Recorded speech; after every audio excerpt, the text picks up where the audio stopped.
Hello and good afternoon. Welcome to the North American Invasive Species Management Association's monthly webinar.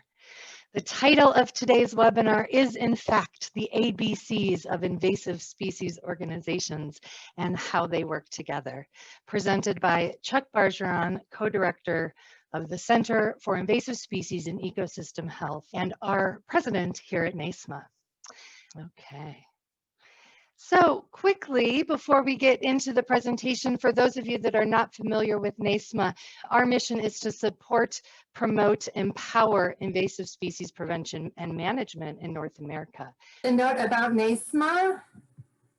Our virtual conference was just recently October 6th through the 8th, and those recordings will be available online soon.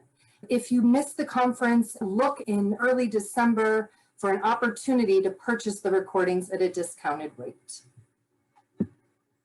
Save the date for next year's conference, September 27th through 30th in Missoula, Montana, co-hosted with the Montana Invasive Species Council. For those of you that are not currently members of NASMA, we welcome you to explore our membership options and become a member of the North American Invasive Species Management Association. We have 3 options for individual memberships, and you can find all that information on our website at nasma.org. We also have 4 different partnership opportunities, so take a look at our partnership opportunities as well at nasma.org. And one of the membership opportunities that I appreciate the most is our First Fridays. So this is an exclusive opportunity for NASMA members to have access to leadership within the invasive species community in our organization. And we have a great First Friday meeting set up on December 4th, 10 a.m. Central. We have Jeanette Davis with Noah, who is NASMA's Rita Beard Leadership Award winner.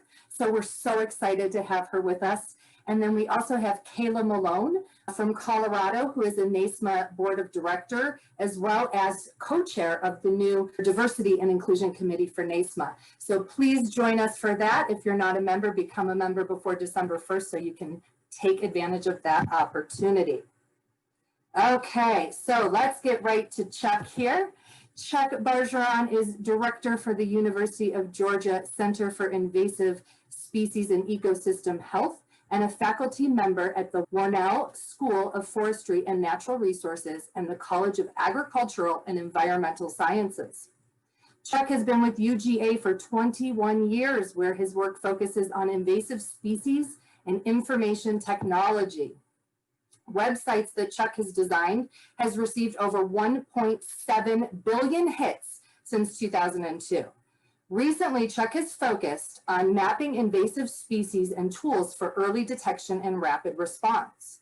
He has led to the development of 66 smartphone applications, which is just outstanding, including the first apps for the U.S. Forest Service and the National Park Service. He was appointed to the National Invasive Species Advisory Council in 2013 and elected chair as 2018. And he is the current president here at NASMA. So I'm so excited to have Chuck here. And with that, I will turn it over to you. All right. So funny story this morning, like many of you, I got an email saying that my title was Leaps and Bounds and how to overcome obstacles when you are dealing with invasive species organizations. So I said, okay, well, that's fine. They updated the title a little bit. And when I think of leaps and bounds, I think of football. It is, Southeast. So I think about football. So I said, okay, how can I tie this in to my ABC's presentation? So quickly, again, when I think about leaps and bounds, I think about football, some of the great running backs at the University of Georgia and how they, can do leaps and bounds in different situations. And sometimes even our coach at UGA gets into it and gets a little excited and joins in on the jumping and the leaping and bounding. Most of the time, like most of us, there's always something there to kind of hold it back, to keep it, level, so we don't think outside of the box. We don't look outside of the, what's safe. and we don't lose it because of the frustration that we may have about all the bureaucracy and all the different levels of organizations and all the different pieces of what they do. So that was my thought. However, Leaps and Bounds was a presentation that was done a few months ago by Ken Donnelly, a great presentation, and it's available on the to NASMA members on the NASMA.org website. So this was my thought, Leaps and Bounds, whether it's Leaps and Bounds or whether it's ABCs, the hope today is to give a better overview of all the different invasive species organizations that exist out there, how they do and how they should work together, and ultimately how we can maybe make things work better, and basically so we can do what we're all here to do, and that is, improve the invasive species problem and see what we can do. And I can't take all the credit for this presentation. The concept behind some of this was copied from Damon Wade, who is now the director of the North Carolina Botanical Garden. So I got to give Damon some credit for some of the stuff, especially at the end. So I'm with the University of Georgia Center for Invasive Species and Ecosystem Health. And like all the acronyms that I'm going to go through today with the different invasive species group, that's something that we've done a lot of, is come up with a lot of different names and a lot of different groups for a lot of our products. So, it's easy as you build things, as you work on an area, to need different organizations that fill different roles. So hopefully that's what we're going to look at, and we're going to figure out how these all work together and answer any questions that you may have about them. So I'm going to start off with the National Invasive Species Council, or NISC. It was established in 1999 by an executive order by President Bill Clinton. That executive order was actually renewed at the end of the Obama administration in the end of 2016. And that sets up this council. The council is made up of the secretaries and administrators from 13 different federal departments, as well as 3 White House offices. It is co-chaired by Interior, Agriculture, and Commerce. And, the goal of this group is for the secretaries to get together and talk about invasive species issues. Unfortunately, this is not something that happens very often. However, there are staff for the Invasive Species Council, which is currently led by Star Spurgill, and Jeff Morset is the chief scientist. And that staff for the council is the group that a lot of us are familiar with. They're the ones that really are there to try to facilitate the communications between these departments, especially in a case where the actual secretaries have not met and talked about invasive species issues in a while. So that is the secretariat or the council staff. They are located within the Interior, but they work across the different areas in order to try to really build that collaboration. One of the products that they put out every year is a cross-cut budget, and that is something that is available on the invasive species website. So, until recently, and was mentioned in my bio, there was an Invasive Species Advisory Committee, or ISAC, and that group was chartered under the Federal Advisory Committee Act and worked to provide advice for the council. So, the official thing is provide information and advice for consideration by the council. That group had around 30 members at one point. It was scaled down and then ultimately put on administrative inactive status as of May of 2019. That group has produced a lot of products, a lot of white papers, a lot of information that's still available on the National Invasive Species Council website. And I'm going to talk about a little of that because some of it I think could be useful for some of your programs as you continue to build things. So in March of 2018, ISAC came out with a list of recommendations, a pretty, a short list. There's about 10 recommendations here to try to improve things. We kind of knew that ISAC maybe coming to an end or not going, or the budget being limited for it. And so we were looking at ways that we could give some overall advice that would really help move things forward. So the first one was that the NIST needed to meet more regularly, to have that leadership there, that there needed to be better streamlining of regulatory processes and sharing of things between federal capacity. Data needed to be shared. That's another thing that NASMA and other groups have spent a lot of work on.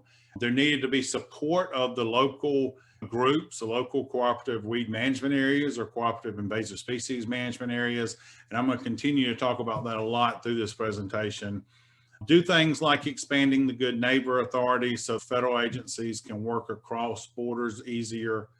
Have a funding mechanism for rapid response, something that's been talked about a lot, but having a pot of funding that can be available to respond to new problems quickly. Initiate a federal, state, tribal committee to really work on building those relationships. Continue the regional and international coordination that's been done. Promote innovative tools and technologies to better prevent and eradicate and control invasive species. Continue to improve public engagement tools like Play Clean Go and others. And then don't forget about all these white papers, all this work that has been done by ISAC through the years. And so we really tried with this memo to come out with something that was good overall policy that, you know, after looking at the years that most of us had been on ISAC at the time, ways to help move this issue forward. And I think a lot of these are still very useful and could be helpful as we move forward in different policy issues with invasive species. ISAC met one more time after that policy document came out and kind of made some recommendations, knowing at this point that it was being put on administrative hold status. And those were, you know, let's figure out ways to provide long-term funding. We can't control invasive species if there's not long-term funding across the departments and agencies to control these species.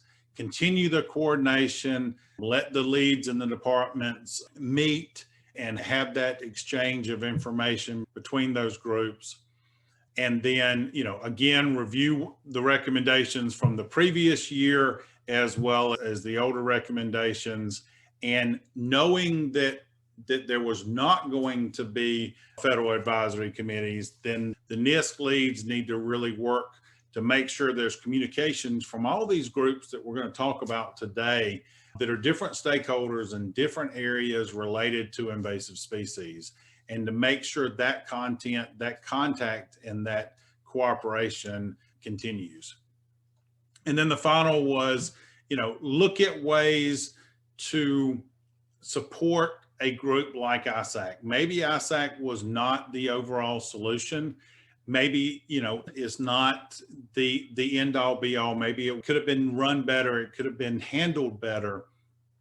But having a group of outside stakeholders that can work closely with the Invasive Species Council and the departments that make up that council, I think is important to make sure that those stakeholders are engaged and there's folks outside the federal government that are working with the federal agencies. That's ISAC. Here's a list of all the white papers that were produced. The last ones were related to wildlife health. And then going back to the very first one in 2006, which was a definition white paper. And some of these are still very relevant today and can be good resources as you're developing materials in different publications. So I encourage everybody to take a look at these. They're all available on invasivespecies.gov and a good source of information for different topics, whether it be infrastructure, climate change, or things like strengthening coordination. There are other groups within the federal government that focus on specific areas, one of which is FICMANU. It's been around for a while. That is an interagency committee on invasive, noxious, and exotic weeds. That is made up of representatives from each of the agencies, so Fish and Wildlife Service, Forest Service, Bureau of Land Management, National Park Service, NRCS, all sit on that, and they meet to figure out ways they can work together specifically on the noxious and exotic invasive plant areas. The A&S Task Force is the group focused on aquatic species, and it is made up of not only one federal task force, but also one national task force, but also regional panels that look at regionally what the issues related to aquatic nuisance species are. And then there's also a federal interagency committee on terrestrial animals and pathogens. So very similar to the FICMANU, but this group is focused on insects, plant pathogens, as well as terrestrial animals. And so, within the federal government, there is this organization and coordination between the different agencies. And this is something that I hope can continue. There was also a decision made a long time ago that from the federal standpoint, there would be one National Invasive Species Information Center website that is hosted by the Department of Ag, National Ag Library, and it is invasivespeciesinfo.gov is the website for that. And that is a resource that is available, and you can go. There's links to a lot of information on that website, and it is kind of the go-to place for that. So moving outside of the federal government to looking at other groups, one thing that's been around for a long time, and another acronym, NISAW, is the National Invasive Species Awareness Week. This is typically an event that's held at the end of February, and this year obviously is going to be more virtual than actual in-person activities.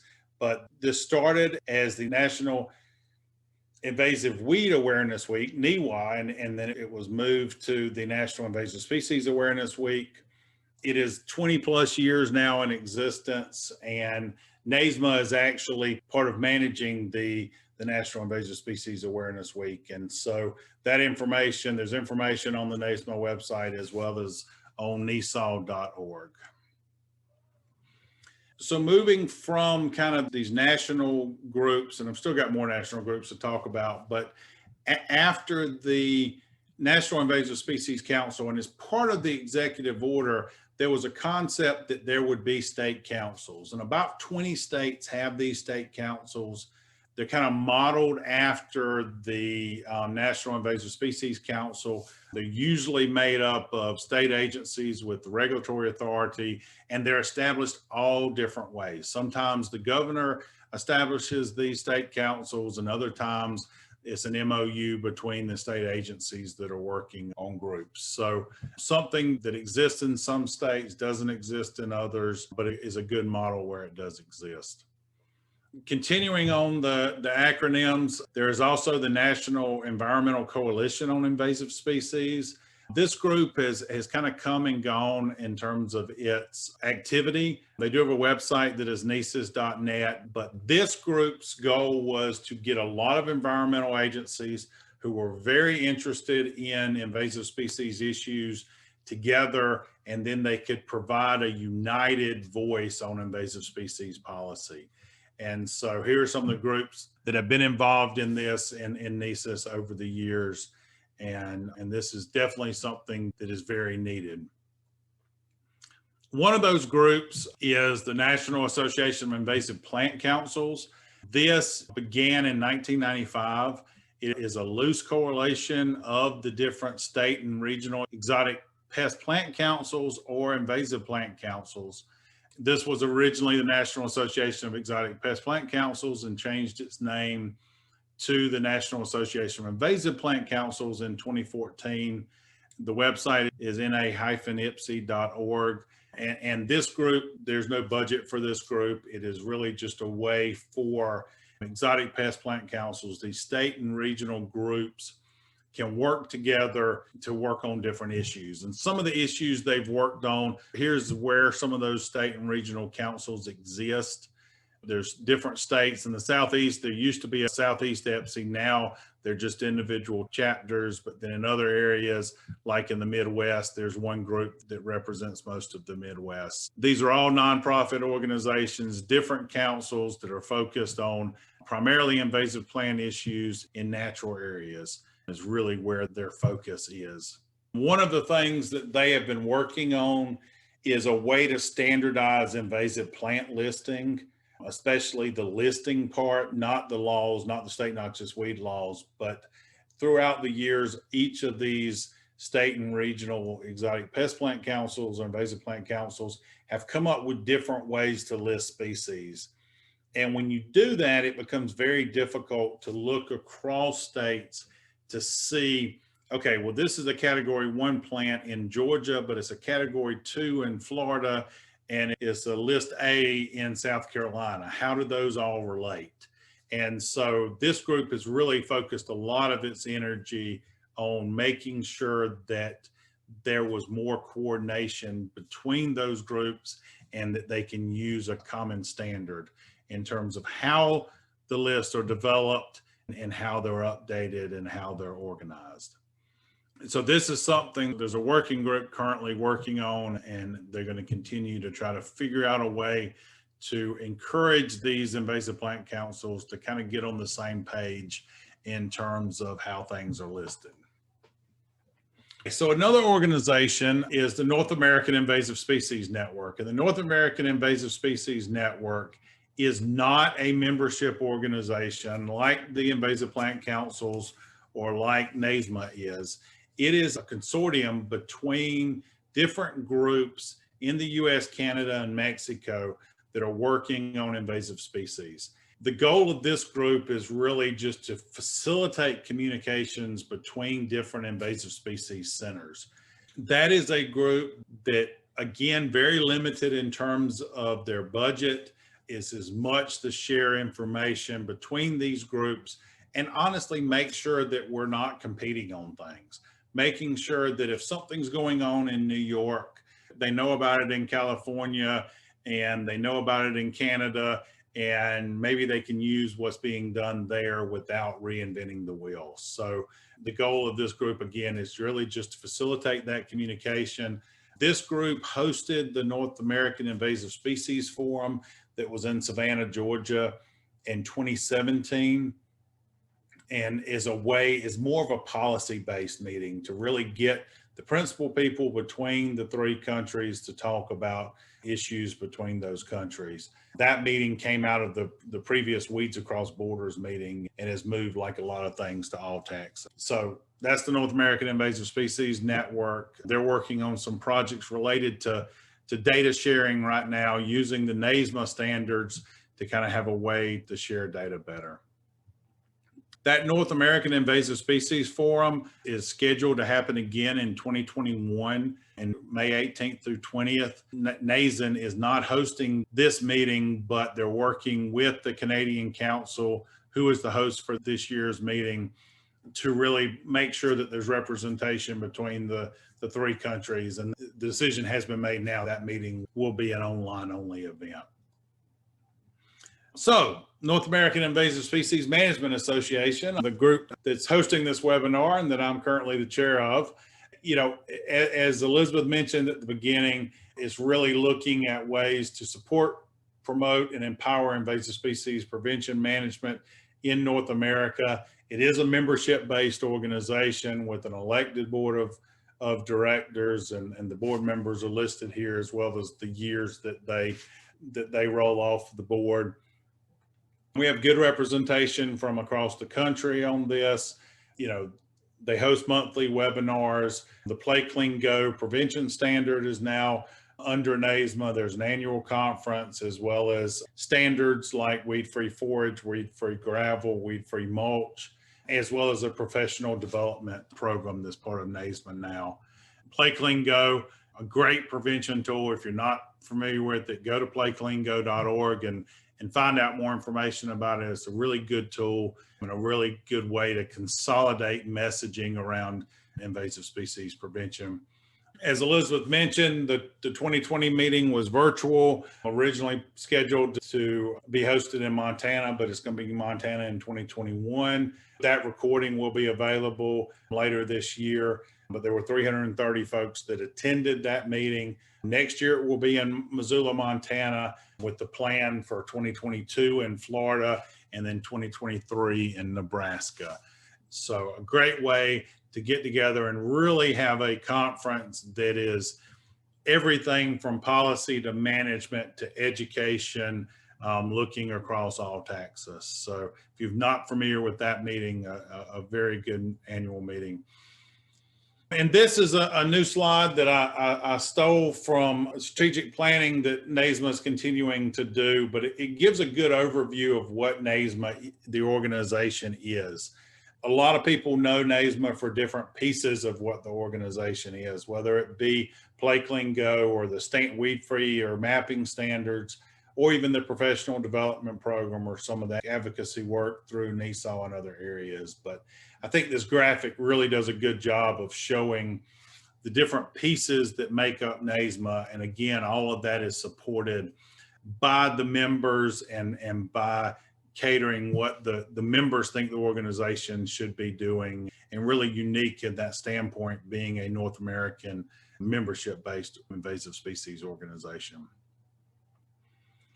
So going back to the ground level, before I mention some of these other groups, I didn't want to forget about where a lot of the work actually gets done, and that's on the ground. That's in the counties, that's in the multiple county jurisdictions that come together to create these SISMAs, CWMAs, PRISMs, they're called in New York, as partnerships for regional invasive species management.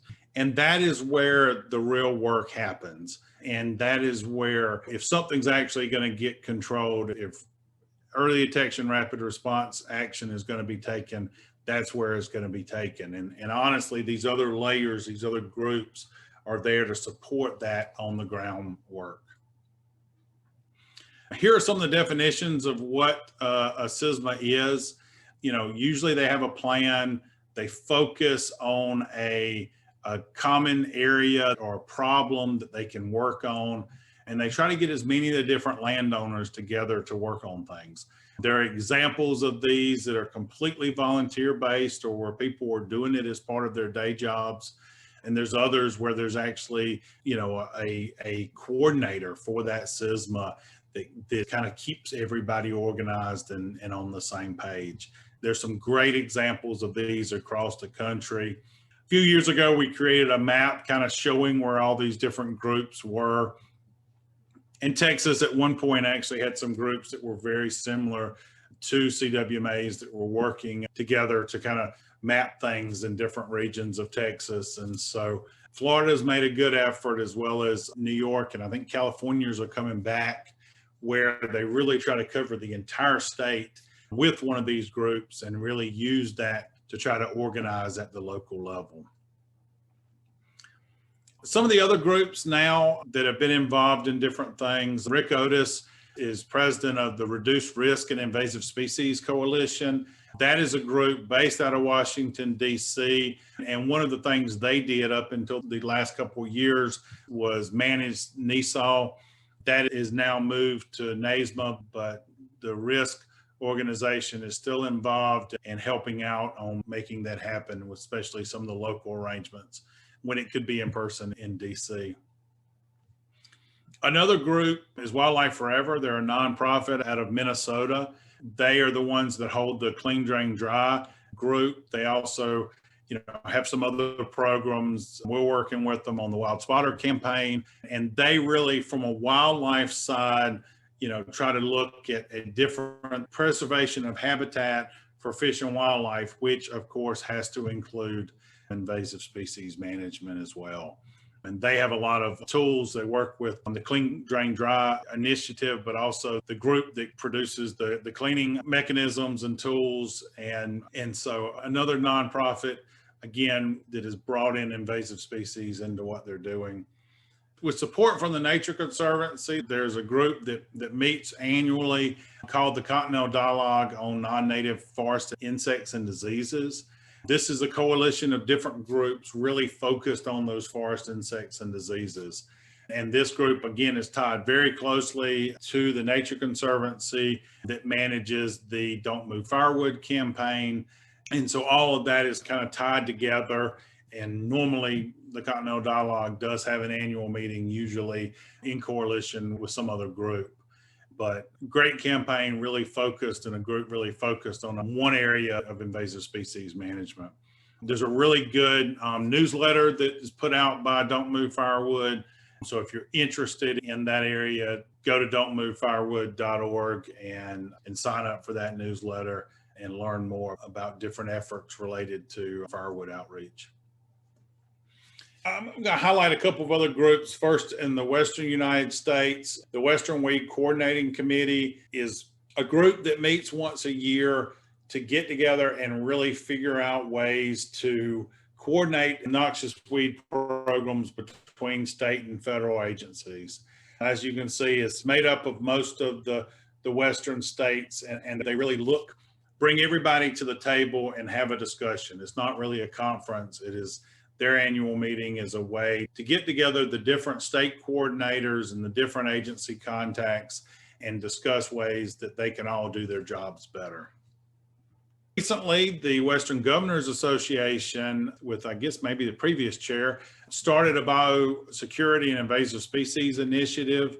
Bill Whitaker is the policy advisor with the Western Governors Association. And over the last few years, through this biosecurity and invasive species initiative, there's been a lot of work done to really unite different groups, maybe even groups that had not worked together previously, on the issue of invasive species. And Bill's going to be talking next month as part of the NASMA webinar about some of the data recruitment efforts that they have been working to initiate and really bring together and share data sets that may be of invasive species data that maybe previously have not been available. So if you're interested in that, please tune in next month to Bill's webinar.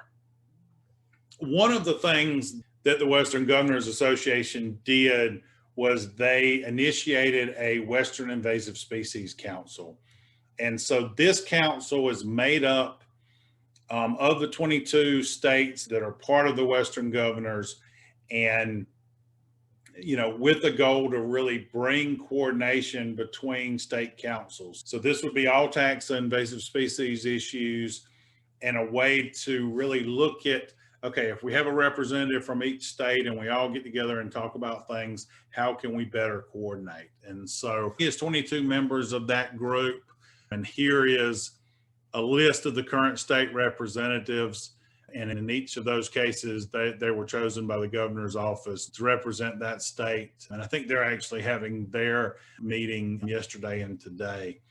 But a new group formed recently, but a way to kind of take that model of the National Invasive Species Council with representations from each of the departments and go to having a representative from each of the states. And you've got a good diversity of people and different knowledge, because of it being appointed by the governor and the governors and the different policies or priorities in each state. Then you get different folks dealing with different parts, whether it's the aquatic side of things or the, more of the entomology and ag issues or the invasive plant issues. So a good group that is just getting started and hopefully can do some good things.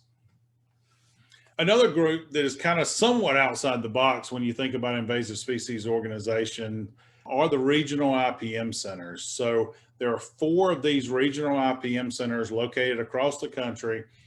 And here's where they're made up of. Their funding is from USDA NEFA to really focus on different topics related to integrated pest management. However, in their current grants, each one of the different groups has identified invasive species as one of their signature programs. And so they also can be a source. Each one of the groups have grant programs out right now, and so it can be a source of funding to do some research and education work around the topic of invasive species. If you want more information about the IPM centers, ipmcenters.org is the website to go to. Another conference that is more of a conference than an organization is the Innovations of Invasive Species Conference. This conference has been held 3 times over the last few years. This year, it is not going to be held, but will be held next year in Nashville. The first 2 years of this conference were in Nashville, and then last year it was in Coeur d'Alene, Idaho. This is put together by Invasive Plant Control, a private company, but they try to look at really innovative things going on across the country and throughout the world, and lessons that can be learned from those. So I would encourage you, if you're interested, next late November, early December, that conference will be taking place in Nashville. There's some other conferences and other groups that I wanted to bring up. The EMAPI conference is an international conference. It should be happening next year. It's every 2 years, and it is the Ecology and Management of Alien Plant Invasions. And that conference has moved around. The 2019 was the 15th one. It was held in Fort Lauderdale at one point, and it was held in Hawaii, but all the rest of them have been held in other parts of the world. And then there's the Neobiota Conference. I don't think this one actually happened in 2020, obviously, but it was supposed to be in Croatia in 2020. And it is more of a European-focused international conference on biological invasions. Staying on the conference side of things, there's a USDA Interagency Forum on Invasive Species that is held usually in early January in Annapolis, Maryland, mostly focused on research, but also a very good information source. Some of the other North American groups, Cannabio is the lead really for invasive species and biodiversity issues in Mexico. The National Plant Board is made up of the Department of Ag and USDA APHIS contacts in each state, the SPROs and the SPUDs they're called, that really focus on ag regulatory issues. And then NAPO is a group that meets at the North American level to have conversations between kind of the plant board in the US, Cannabio, as well as the Canadian groups. In Canada, each province has invasive species council, and then the Canadian Council is kind of the umbrella group for each one of those. There's also some great work being done by contractors. I mentioned invasive plant control. Some of these contractors have been very involved in different groups. There's a company in Florida, AVC, which is Aquatic Vegetation Control, that Jim Burney's the chair of, and he's been looking at different ways for advocacy under an invasive plant management association. Kelly Cooley, who's a contractor in Alberta, was previous chair of NASMA, and Andrew Canham is a contractor in South Dakota who has been very involved in kind of pulling together people around the Missouri River Watershed Coalition. And then there are the traditional scientific societies, all of which, you know, include invasive species in one way or the other. So Weed Science Society, Entomology Society of America, APS, which is Plant Pathology, Society of Rangeland Management, Wildlife Society, Ecological Society of America, Natural Areas Association, larger groups that do have that component focused on invasive species. So to wrap up, and then I'll get to the questions, there's a lot of groups out there. And, you know, really the important part is what's happening on the ground and how these other groups can support what's happening on the ground. And so the hope is that there's this logical breakdown between the federal groups and these national nonprofits that roll into the work being done by the state councils and the state vegetation management groups and invasive species councils and invasive plant councils that then flow down to the really local work being done on the ground.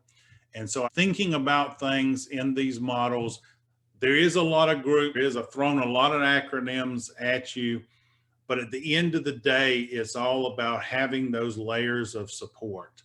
Because what we're trying to do is ultimately get to the point where there's money, and there's money to do what we need to do these projects on the ground and support that. And that money coming from the federal and state government, coming from different, you know, concerned groups to make sure these projects can be done on the ground. You know, there's a plan for what needs to be done to ensure that the right projects are being done and the money's being used in the right way. And, you know, from my standpoint, from mapping, there's a way to track all of that work being done. So you know what to prioritize and you know where to jump on a new population because it's outside of where something is known. And then somehow we all are talking about the same thing. I mean, how many of these different organizations, it was invasive species, or it was exotic pest plants, or it was noxious weeds, or alien species, all of these different names of things that if we don't have some way to use the same vocabulary, then we're not really sure what we're all talking about, and the public's definitely going to be confused. So, with this and with all these acronyms, let's think about these National Invasive Species Organization quickly, and let's think about what their characteristics are. We've seen that they exhibit rapid, uncontrolled growth. They're able to flourish in diverse habitats, sometimes with limited money. They reproduce asexually by budding. They can withstand long periods of dormancy and then come back. They're all highly competitive for limited resources, and they're pretty resistant to control effects, efforts, and ways to move them together. So obviously the comparison between these organizations and the actual invasive species that we're trying to prevent. So if you're in a meeting and somebody says, hey, maybe we should create a new organization to fix this problem that nobody else has thought about yet, think about that, try to prevent that. Let's figure out how to work within the existing structure and say, hey, why don't we work to fix these existing groups so they cover the area that maybe people don't think that they are covering at this point, so we cannot create new organizations. And as the slide says, so we can eradicate those new invasive species organizations before they become established. So with that, I'm going to figure out how to look at the questions and be glad to answer as many of them as we have time for. Great job, Chuck. You should see a little Q&A on the bottom of your Zoom. If you click on that, you'll get a pop-up with the questions in there. Yeah, it must be. There it is. It was behind my slides.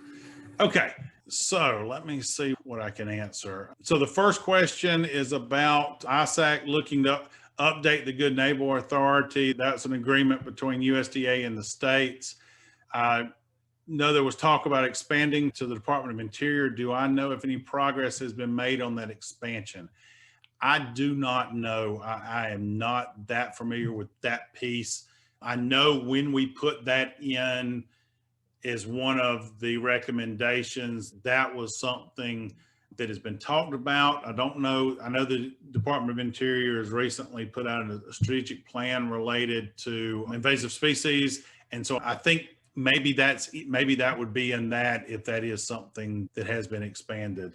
So the question is EPA and Fish and Wild, who are my contacts at EPA and Fish and Wildlife Service? So EPA has been involved in different groups throughout the years, and obviously they're very involved with the pesticide registration side of things. So there's not, I guess, personally, I don't currently work with anybody with EPA, but I know that EPA is part of the council and representatives have been at those meetings. So the question is, why does ANS Task Force and its regional panels have staff, long-term funding, and decision-making authority to work with the states and others, but FCMA News seems to not have any staff, funds, or authority outside of the member agency? That goes back to how the ANSTF was established.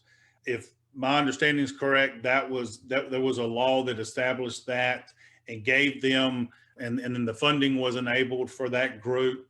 Maybe that is a model that could be followed on the terrestrial side, and maybe something like that may be a better solution than a redo of an invasive species advisory committee type group. So any cooperation between invasive species group and groups in other countries. So yes, and NASMA now has a couple of board members from Canada, and groups like the North American Invasive Species Network has members and have had other members from Canada. So So there is some definite collaboration that goes on. Sometimes when you're looking at policy-based things, it's hard to go across the different countries because what the policy needs to be changed in the United States versus in Canada. And that's something that's part of the reason why a group like the National Association of Invasive Plant Councils has focused on staying in the U.S. and being focused on invasive plants in the U.S. just to kind of keep the limitation on what they are. Why are there no invasive plant councils in the Northeast? Those have come and gone. There was a huge effort with the Invasive Plant Atlas of New England to do a lot of work in the early 2000s in the Northeast. And there is starting to be some groups coming up and really focusing around climate change, but then also doing some work on invasive species in the Northeast. So I think we're going to see more activity.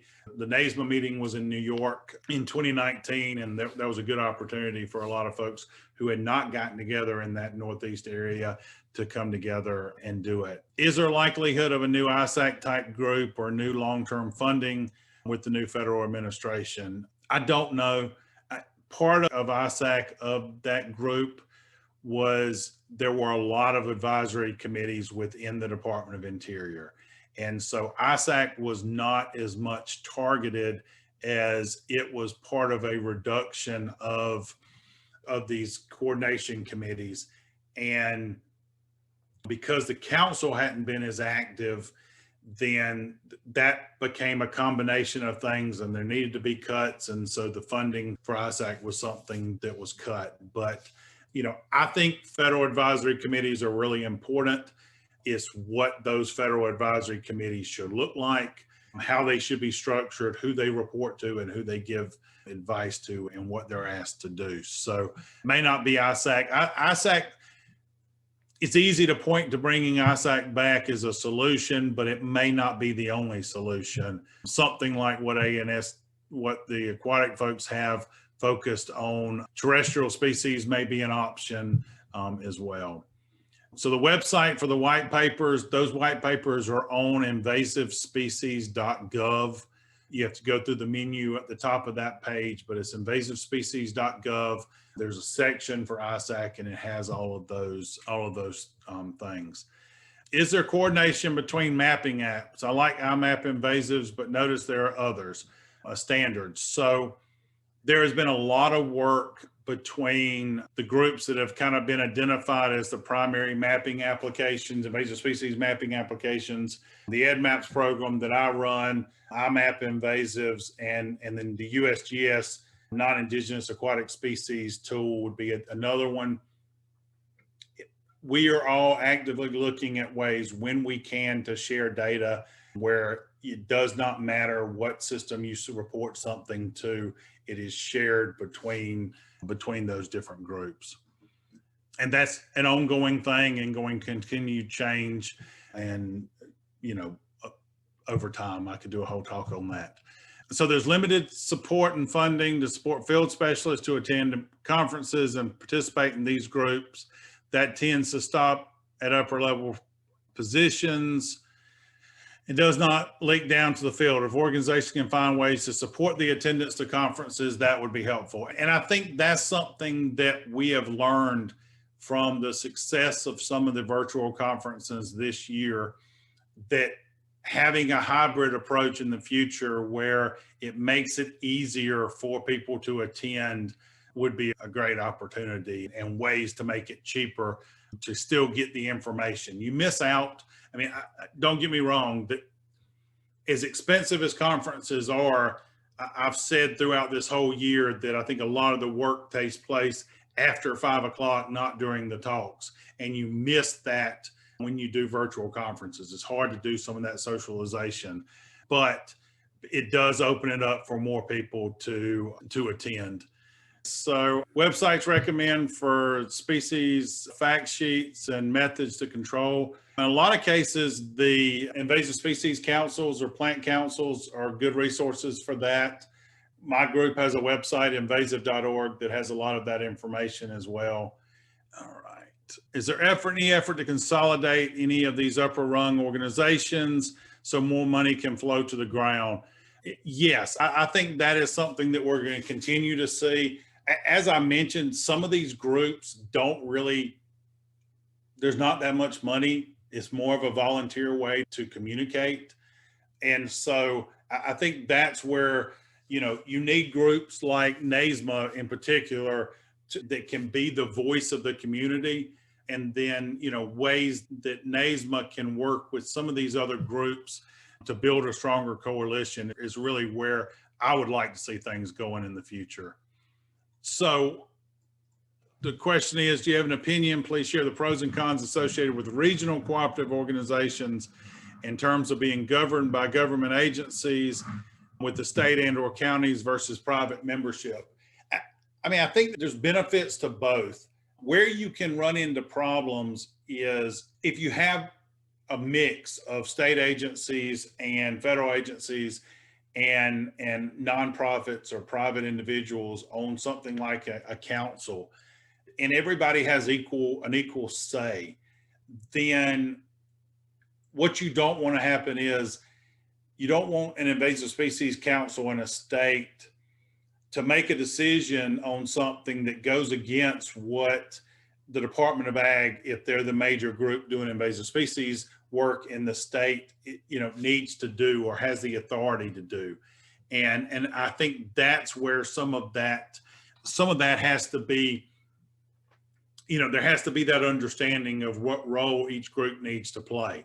ISAC was there for advice. They're not there to set the policy. And so a group like ISAC, needed to remember, this is your place. This is what you're there to do. And other groups, but you don't have the final say. And so there is an active eradication project on the murder hornets, the Asian giant hornets in Washington and in British Columbia. I was talking to somebody and they said that if there's a chance for them to be eradicated, that the Washington Department, this was somebody outside of Washington Department of Ag, but they said if there's any group that can pull off the eradication of the Asian giant hornet, then it is the Washington Department of Ag. So that was, to me, very encouraging. Somebody familiar with the situation saying that there was hope that something was going to be done with these hornets, because they are pretty scary. And Susan Gitlin asking about CABI. CABI is a group based out of the United Kingdom. They do have a compendium of invasive species information that has been updated throughout the years and is another source of information, but it is from a group outside of the US. And then the last question, and then I'll shut up, is New Hampshire, I guess, has an invasive species committee, which is legislatively designated and has the responsibility and authority to list invasive species. It's tied to the New Hampshire Department of Ag and populated by law with various stakeholder representatives. And that is another good, a good model, because you have those stakeholders that are involved in helping to make those decisions. So with that, I guess that's all of the questions. I think you got through them all, Chuck. Thank you so much. That was great. Really appreciate you sticking around and adding so much great information and getting through everybody's questions. So thanks, everyone. This concludes the monthly webinar for NASMA. We so appreciate each and every one of you.